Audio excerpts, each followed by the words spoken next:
Good afternoon friends.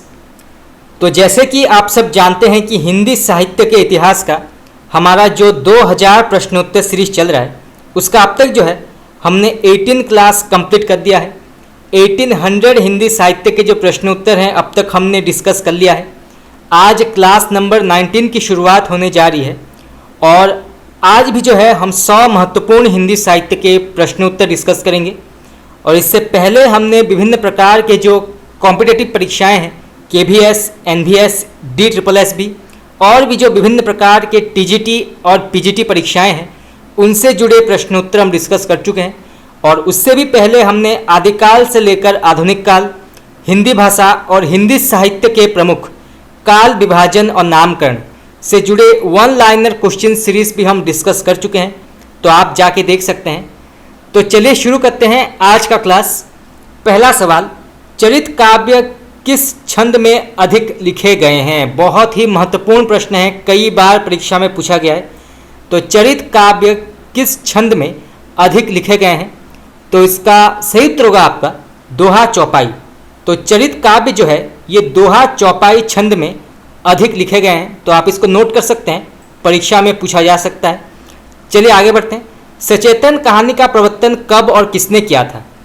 तो सचेतन कहानी का प्रवर्तन कब और किसने किया था? तो इसका सही उत्तर होगा आपका महिप सिंह ने किया था 1964 में। तो यहाँ से जो है दो प्रकार के प्रश्न पूछे जा सकते हैं। चलिए आगे बढ़ते हैं। किस कवि को हिंदी का जातीय कवि कहा जाता है? तो किस कवि को हिंदी का जातीय कवि कहा जाता है? तो इसका सही उत्तर होगा आपका गोस्वामी तुलसीदास। तो आप इसको नोट कर सकते हैं, परीक्षा में पूछा जा सकता है। चलिए आगे बढ़ते हैं। ऋतिकाल में ऋतिचेतस और काव्यचेतस उपभेद किसने किए थे? तो ऋतिकाल में ऋतिचेतस और काव्यचेतस उपभेद किसने किए थे? तो इसका सही उत्तर होगा आपका डॉक्टर बच्चन सिंह ने। गिरिधर कविराय की रचनाएं किस छंद में हैं? तो गिरिधर कविराय की रचनाएं किस छंद में हैं? तो इसका सही उत्तर होगा आपका कुंडलिनी। आग और राग का कवि किसको कहा जाता है? आग और राग का कवि किसको कहा जाता है? तो इसका सही उत्तर होगा आपका रामधारी सिंह दिनकर। चलिए आगे बढ़ते हैं। अ कहानी के प्रमुख प्रवक्ता कौन है? अ कहानी के प्रमुख प्रवक्ता कौन है? तो इसका सही उत्तर होगा आपका गंगा प्रसाद विमल। चलिए आगे बढ़ते हैं। सचेतन कहानी के प्रवर्तक कौन है? तो इसका सही उत्तर होगा आपका महिप सिंह। चलिए आगे बढ़ते हैं। कामरेड का कोट किसकी कहानी है? कामरेड का कोट, तो इसका सही उत्तर होगा आपका सृंजय। डायन किसकी कहानी है? डायन, तो इसके लेखक हैं भीष्म साहनी। और यहाँ से जो है यह भी प्रश्न पूछा जा सकता है कि कामरेड का कोट और डायन किस प्रकार के साहित्य रूप या किस प्रकार के साहित्य विधा के अंतर्गत आती है? तो ये आती है कहानी के अंतर्गत। तो आप इसको नोट कर सकते हैं, परीक्षा में पूछा जा सकता है। चलिए आगे बढ़ते हैं। सोन मछली किसकी कविता है? सोन मछली, तो इसका सही उत्तर होगा आपका अज्ञे। शेर सिंह का शस्त्र समर्पण के रचनाकार कौन है? तो शेर सिंह का शस्त्र समर्पण के लेखक कौन है? तो इसका सही उत्तर होगा आपका जयशंकर प्रसाद। चलिए आगे बढ़ते हैं। ज्ञानपीठ पुरस्कार की स्थापना कब हुई थी? तो ज्ञानपीठ पुरस्कार की स्थापना कब हुई थी? तो इसका सही उत्तर होगा आपका 1965 में। तो आप इसको नोट कर सकते हैं, परीक्षा में पूछा जा सकता है। चलिए आगे बढ़ते हैं। हिंदी का गालिब किसे कहा जाता है? हिंदी का गालिब, तो इसका सही उत्तर होगा आपका बिहारी को। चलिए आगे बढ़ते हैं। अज्ञे की प्रथम कृति कौन सी है? बहुत ही महत्वपूर्ण प्रश्न है। तो अज्ञे की प्रथम कृति कौन सी है? तो इसका सही उत्तर होगा आपका ऑप्शन नंबर बी, भग्नदूत। तो आपका बी ऑप्शन जो है बिल्कुल यहाँ पे सही है। उपन्यास को संसारी वार्ता किसने कहा था?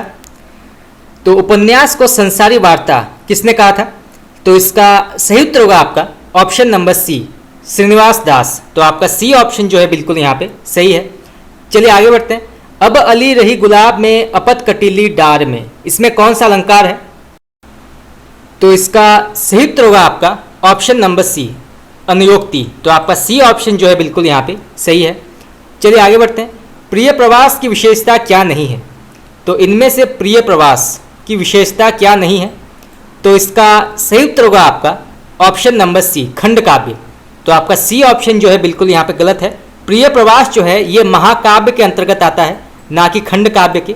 तो आपका सी ऑप्शन जो है बिल्कुल यहाँ पे गलत होगा। बाकी संस्कृत के वर्णवृत्त ये बिल्कुल सही है, कोमलकांत पदावली ये बिल्कुल सही है, और भाव व्यंजनात्मक ये बिल्कुल सही है, परंतु खंड काव्य जो है ये बिल्कुल गलत है और इसके लेखक हैं हरिओद। तो आपका सी ऑप्शन जो है बिल्कुल यहाँ पे गलत होगा। चलिए आगे बढ़ते हैं। इतिहास दोबारा लिखो गीतिकाव्य किसका है?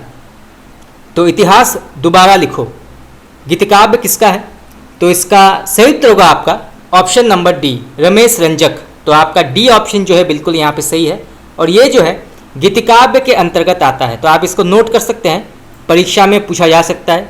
चलिए आगे बढ़ते हैं। बंदर सभा किस शैली में लिखा गया काव्य है? बहुत ही महत्वपूर्ण प्रश्न है। तो बंदर सभा किस शैली में लिखा गया काव्य है? तो इसका सही उत्तर होगा आपका ऑप्शन नंबर सी पैरोडी। तो आपका सी ऑप्शन जो है बिल्कुल यहाँ पे सही है। चलिए आगे बढ़ते हैं। कौन सी रचना आलोक धनवा का नहीं है? तो कौन सी रचना जो है आलोक धनवा की नहीं है? तो इसका सही उत्तर होगा आपका ऑप्शन नंबर डी चक्रव्यूह। तो आपका डी ऑप्शन जो है बिल्कुल यहाँ पे गलत है। तो इसके वास्तविक लेखक कौन है? तो इसके वास्तविक लेखक हैं कुंवर नारायण। ठीक है, देखिएगा कुंवर नारायण। ये प्रश्न आपका नेट में पूछा गया है कि चक्रव्यूह के लेखक कौन है? तो वो है कुंवर नारायण। तो आप इसको नोट कर सकते हैं, परीक्षा में पूछा जा सकता है। चलिए आगे बढ़ते हैं। धरती हिलकर नींद भगा दे, ब्रजनाथ से व्योम जगा दे, देव और कुछ लाग लगा दे। ये पंक्ति किसकी है? तो फिर से पढ़ते हैं। धरती हिलकर नींद भगा दे, ब्रजनाथ से व्योम जगा दे, देव और कुछ लाग लगा दे। ये किसने लिखा है? तो इसका सही उत्तर होगा आपका option number B Maithili Sharan Gupt. तो आपका बी ऑप्शन जो है बिल्कुल यहाँ पे सही है। चलिए आगे बढ़ते हैं। अयोध्या सिंह उपाध्याय हरिओद कृत प्रिय प्रवास में कितने सर्ग हैं? तो प्रिय प्रवास में कितने सर्ग हैं? तो इसका सही उत्तर होगा आपका ऑप्शन नंबर ए 17। तो आपका ए ऑप्शन जो है बिल्कुल यहाँ पे सही है। चलिए आगे बढ़ते हैं। भारतेंदु हरिश्चंद्र की खड़ी बोली में लिखी कविता कौन सी नहीं है? बहुत ही महत्वपूर्ण प्रश्न है। तो भारतेंदु हरिश्चंद्र की खड़ी बोली में लिखी कविता कौन सी नहीं है? तो इसका सही उत्तर होगा आपका ऑप्शन नंबर ए प्राप्त समिरन। तो आपका ए ऑप्शन जो है बिल्कुल यहाँ पे सही है। चलिए आगे बढ़ते हैं। सारे देव वृंद से खींचकर देवराज के नयन हजार, कामदेव पर पड़े चाव से आकर पड़े ही बार। ये पंक्ति किसकी है? तो फिर से पढ़ते हैं। सारे देव वृंद से खींचकर देवराज के नयन हजार, कामदेव पर बड़े चाव से आकर पड़े ही बार। तो ये किसने लिखा है? तो इसका सही उत्तर होगा आपका option number A Mahavir Prasad. तो आपका ए ऑप्शन जो है बिल्कुल यहाँ पे सही है। चलिए आगे बढ़ते हैं। शेष यात्रा किसकी रचना है? शेष यात्रा। तो इसका सही उत्तर होगा आपका उषा प्रेमवदा। 55 खंबे लाल दीवारें, बहुत ही प्रसिद्ध ये उपन्यास है। तो 55 खंबे लाल दीवारें किसकी रचना है? तो इसका सही उत्तर होगा आपका उषा प्रेमवदा। 55 खंबे लाल दीवारें किस साल प्रकाशित हुई थी? तो 55 खंबे लाल दीवारें किस साल प्रकाशित हुई थी? तो ये प्रकाशित हुई थी 1961 में। 55 खंबे लाल दीवारें किस विधा की रचना है? तो ये जो है उपन्यास विधा के अंतर्गत आती है। रुकेगी नहीं राधिका किस विधा की रचना है? रुकेगी नहीं राधिका। तो इसका सही उत्तर होगा आपका उपन्यास। शेष यात्रा किस विधा की रचना है? शेष यात्रा। तो ये जो है उपन्यास विधा के अंतर्गत आती है। अंतर्वंशी किस विधा की रचना है? तो अंतर्वंशी जो है ये उपन्यास विधा के अंतर्गत आती है। 8 भया कबीर उदास किस विधा की रचना है? तो भया कबीर उदास ये किस विधा की रचना है? तो इसका सही उत्तर होगा आपका उपन्यास। चलिए आगे बढ़ते हैं। 9 रुकेगी नहीं राधिका किस साल प्रकाशित हुई थी? तो रुकेगी नहीं राधिका ये किस साल प्रकाशित हुई थी? तो इसका सही उत्तर होगा आपका 1966। रुकेगी नहीं राधिका किसकी रचना है? तो इसके लेखक कौन है? रुकेगी नहीं राधिका। तो इसका सही उत्तर होगा आपका उषा प्रेमवदा। 11 शेष यात्रा किस साल प्रकाशित हुई थी? तो शेष यात्रा प्रकाशित हुई थी 1984 1984 में। चलिए आगे बढ़ते हैं। अंतर्वंशी किसकी रचना है? तो इसके लेखक हैं उषा प्रेमवदा। अंतर्वंशी किस साल प्रकाशित हुई थी? तो अंतर्वंशी जो है ये 2000 में प्रकाशित हुई थी। भया कबीर उदास किसकी रचना है? तो भया कबीर उदास ये किसकी रचना है? तो ये लिखा है उषा प्रेमवदा ने। भया कबीर उदास का प्रकाशन किस साल हुआ था? तो ये हुआ था 2007 में। शून्य एवं अन्य रचनाएं किसकी कृति है? तो शून्य एवं अन्य रचनाएं ये किसने लिखा है?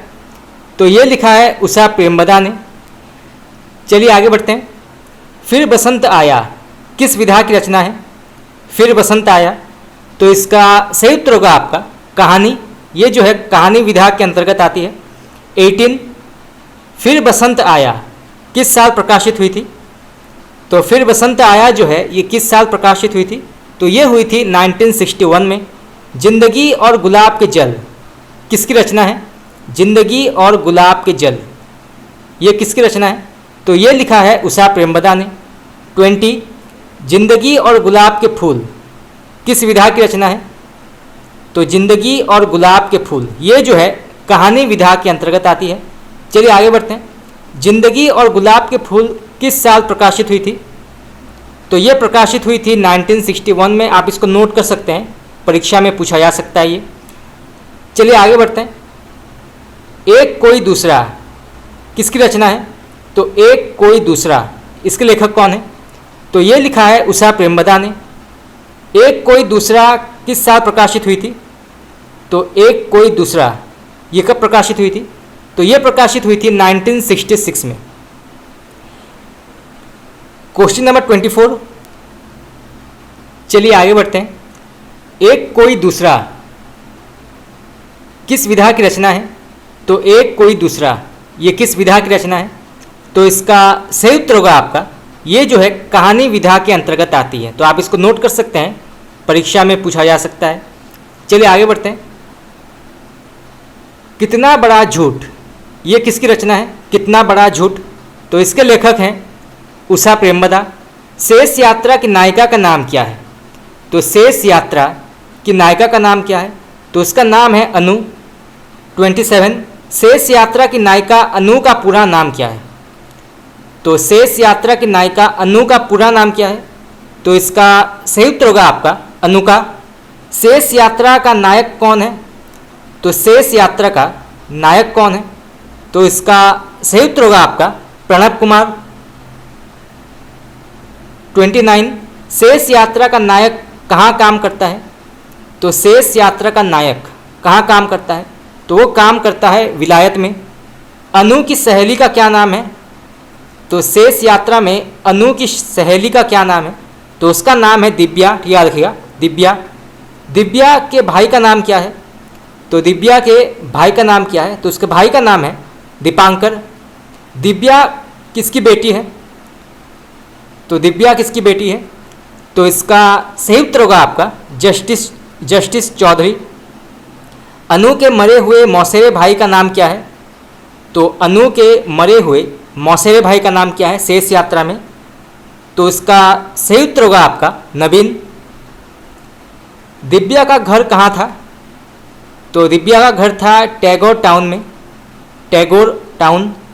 दिव्या के 18वें जन्मदिन पर अनु ने किस रंग की साड़ी पहनी थी?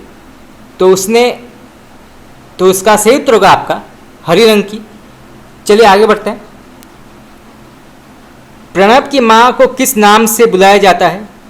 तो इसका सही उत्तर होगा आपका बड़ी लल्ली। बड़ी लल्ली किसको देखने आई थी? तो ये देखने आई थी डॉली को। गोद भरते समय बड़ी लल्ली ने अनु को क्या दिया था? तो इसका सही उत्तर होगा आपका हार दिया था। प्रणब को घरवाले किस नाम से बुलाते थे? तो प्रणब के घरवाले उसको बेटू कहकर पुकारते थे। ये जो है शेष यात्रा के पात्रों के बारे में कहा गया है। डॉली दीदी के पिता का नाम क्या है? तो डॉली दीदी के पिता का नाम है वकील। ये जो है वकील थे डॉली दीदी के पिता। प्रणब के कितने बहन थी? तो प्रणब की कितने बहन थे? तो उसके जो थे 3 बहन थे। शादी के बाद अनु कहाँ जा रही थी? तो शेष यात्रा में शादी के बाद अनु कहाँ जा रही थी? तो ये जा रही थी विलायत। शादी के बाद अनु को लेकर प्रणब कहाँ जाता है? 42 का करेक्ट आंसर होगा आपका अमेरिका। तो शादी के बाद अनु अमेरिका चली जाती है। चलिए आगे बढ़ते हैं। अनु किसके साथ शॉपिंग के लिए जाती है? तो क्वेश्चन नंबर 45, अनु किसके साथ शॉपिंग के लिए जाती है? तो ये जाती है रेखा के साथ। ये जो है हम शेष यात्रा उपन्यास के बारे में पढ़ रहे हैं, जो महत्वपूर्ण पात्र हैं शेष यात्रा के, उससे जुड़े जो प्रश्न उत्तर हैं हम डिस्कस कर रहे हैं। जो पात्रों के नाम हैं अनु, प्रणब, रेखा और दिव्या, ये जो है सभी महत्वपूर्ण पात्रों के नाम हैं, तो इसे पढ़ना आवश्यक है। चलिए आगे बढ़ते हैं। अनु ने अपने लिए क्या लिया? तो अनु ने अपने लिए चांदी का गुच्छा लिया। अनु के शॉपिंग के बाद कितने पैसे बाकी बचे थे? तो अनु के शॉपिंग के बाद कितने पैसे बाकी बचे थे? तो इसका सही उत्तर होगा आपका 14,000, 14,000। रेखा के पति का नाम क्या है? तो रेखा के पति का नाम है अनुपम। ये एक और महत्वपूर्ण पात्र है शेष यात्रा उपन्यास का। विलायत पहुंचते ही प्रणब और अनु पहले कहाँ गए? तो विलायत पहुंचते ही प्रणब और अनु पहले कहाँ गए? तो इसका सही उत्तर होगा आपका डॉक्टर शाह के घर। डॉक्टर शाह की पत्नी का नाम क्या है? तो डॉक्टर शाह की पत्नी का नाम क्या है? तो इसकी पत्नी का नाम है विभा। डॉक्टर विभा के अनुसार प्रणब को कौन सी मिठाई पसंद है? तो डॉक्टर विभा के अनुसार प्रणब को कौन सी मिठाई पसंद है? तो इसका सही उत्तर होगा आपका रसगुल्ले। प्रणब को किस प्रकार का घर पसंद है? तो प्रणब को जो है साफ सुथरा घर पसंद है। शेष यात्रा उपन्यास के प्रकाशक कौन है? बहुत ही महत्वपूर्ण प्रश्न है। तो इसका सही उत्तर होगा आपका राजकमल प्रकाशन। जब प्रणब घर में नहीं था, अनु से मिलने कौन आया था? तो इसका सही उत्तर होगा आपका डॉक्टर वाटरमैन। जब अनु अकेली थी, प्रणब ने अनु से कहाँ जाने को कहा? तो जब अनु अकेली थी तो प्रणब ने अनु को कहाँ जाने को कहा? तो इसका सही उत्तर होगा आपका कीरत के घर। कीरत के पति का नाम क्या है? तो कीरत के पति का नाम क्या है? तो इसका सही उत्तर होगा आपका धनराज। चलिए आगे बढ़ते हैं। कीरत की बेटी का नाम क्या है? तो कीरत की बेटी का नाम है गोगी। नीरजा के पति का नाम क्या है? तो नीरजा के पति का नाम क्या है? तो उसके पति का नाम है आलोक। आलोक के पत्नी का नाम क्या है? तो वो है नीरजा। नीरजा और आलोक ने अपने बच्चे का नाम क्या रखा था? तो नीरजा और आलोक ने अपने बच्चे का नाम क्या रखा था? तो इसका सही उत्तर होगा आपका ऑप्शन नंबर ए। चलिए आगे बढ़ते हैं। अपनी नौकरी छोड़कर प्रणब क्या काम करना चाहता है? तो इसका सही उत्तर होगा आपका फिल्म बनाना। कितने हफ्ते की शूटिंग के लिए प्रणब भारत आता है? तो कितने हफ्ते की शूटिंग के लिए प्रणब भारत आता है? तो 6 हफ्ते के लिए भारत आता है। चलिए आगे बढ़ते हैं। प्रणब शूटिंग के लिए पहले कहाँ जाता है? तो प्रणब शूटिंग के लिए पहले कहाँ जाता है? तो वो पहले हैदराबाद जाता है। ज्योत्सना कहाँ से आई है? तो ज्योत्सना कहाँ से आई है? एक और पात्र है शेष यात्रा के, तो ये जो है कैलिफोर्निया से आई है। अनु को प्रणब की सच्चाई कौन बताती है? तो अनु को प्रणब की सच्चाई कौन बताती है? तो वो है ज्योत्सना। डॉक्टर ज्योत्सना के पति का नाम क्या है? तो डॉक्टर ज्योत्सना के पति का नाम क्या है? तो उसके पति का नाम है डॉक्टर पटेल। डॉक्टर पटेल की पत्नी का नाम क्या है? तो उसके पत्नी का नाम है ज्योत्सना। अनु को छोड़कर प्रणब कहाँ जाकर बसती है? तो अनु को छोड़कर प्रणब कहाँ जाकर बसते हैं? तो इसका सही उत्तर होगा आपका कैलिफोर्निया। अनु की नर्स का नाम क्या है? तो उसके नर्स का नाम है ईडी।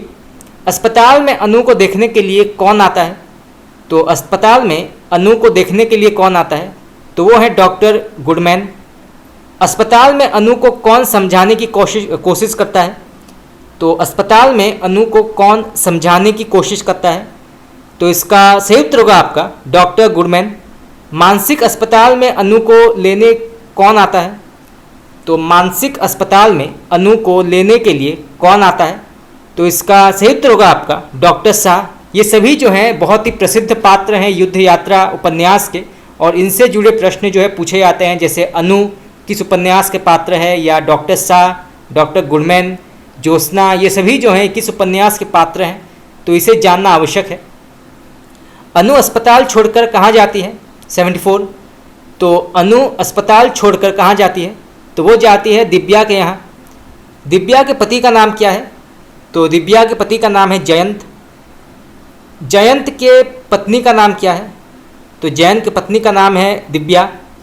जयंत कहाँ काम करता है? तो जयंत कहाँ काम करता है? तो वो एक रेस्टोरेंट में काम करता है।